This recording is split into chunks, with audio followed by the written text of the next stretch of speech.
Hi everyone, welcome to my another blog. আজকে আমি তোমাদের সঙ্গে একটা নতুন রেসিপি শেয়ার করব। সেটার নাম হচ্ছে আলুর কুলচা।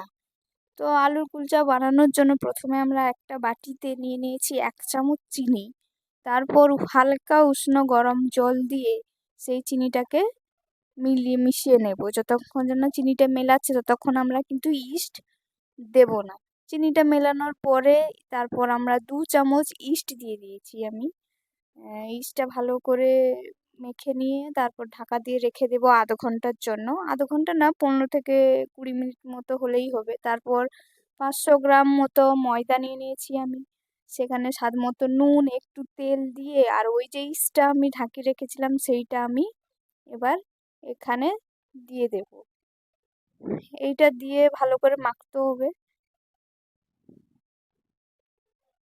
পরে যে জলটা আমি অ্যাড করব সেটা হচ্ছে কোনো গরম জল নয়, এমনি নর্মাল জল, ঠান্ডা জল। তো এইটাকে আমি ভালো করে মাখবো। এটা কিন্তু খুব শক্তও মাখবে না।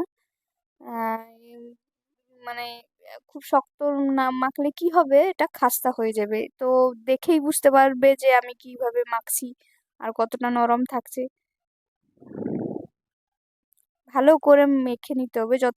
যতটা মাখবে ততটা কিন্তু ভালো হবে। এ- এবার একটা কড়াইতে তোমরা যে কোনো একটা কন্টেনার ইউজ করতে পারো, বাট আমি এটা আমার কাছে ছিল তো সেইটা আমি কড়াইতে তেল দিয়ে তারপর ওই মেশানো ময়দাটা দিয়ে দিয়েছি। তারপর ওপর থেকে একটু সাদা তেল মাখিয়ে নেব। তারপর এইটা আমি ভালো করে ঢাকা দিয়ে দেবো। ওই যে ফুটোটা ছিল ওটা টুকরো ময়দা নিয়ে আমি ঢাকা দিয়ে দিয়েছি। তোমরা যে কোনো প্রেসার কুকার হোক, যার যেটা অ্যাভেলেবেল আছে সেটা ইউজ করবে। তারপর আগে থেকে আলুটা আমি সিদ্ধ করে রেখেছিলাম। আলুটা আমি পেস্ট করে নিয়ে স্বাদ মতো নুন, 1 চামচ আদা বাটা, পেঁয়াজ, চাট মশলা আর চিলি ফ্লেক্স দিয়ে আমি ভালো করে মাখিয়ে নেব। তারপর ওই যে ময়দাটা আমি ঢাকা দিয়ে রেখেছিলাম 1 ঘন্টার মতো। আমি আগে বলতে ভুলে গেছিলাম, ময়দাটা 1 ঘন্টা ঢাকা দিয়ে রাখতে হবে।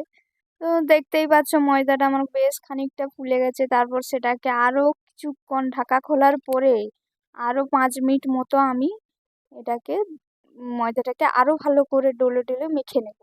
তো মাখার পরে এইভাবে গোল করে ময়দাটাকে আমি কেটে নিয়েছি। তারপর ওই আগে থেকে যে আলুর পুরটা আমি বানিয়ে রেখেছিলাম ওই আলুর পুরটা আমি ওই ময়দার মধ্যে দিয়ে দেব।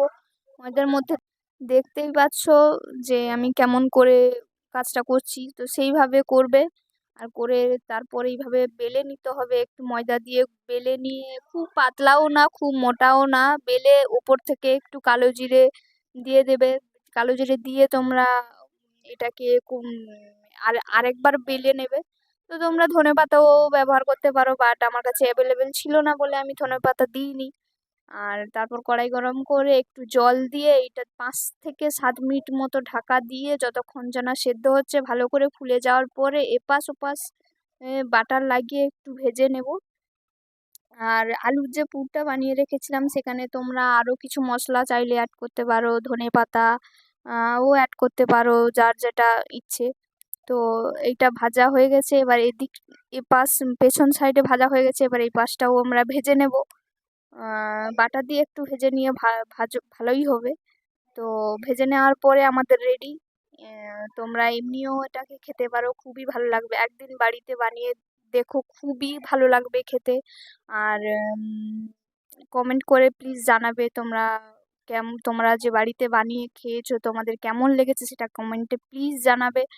আর থ্যাংক ইউ সো মাচ এতক্ষণ ভিডিওটা দেখার জন্য। আর খুবই নরম হয়েছে এটা, তোমরা ডিনার বলো, ব্রেকফাস্ট বলো, সন্ধেবেলার টিফিন বলো বা অফিসে নিয়ে যাওয়ার জন্য খুবই দারুণ হবে, খুবই ভালো।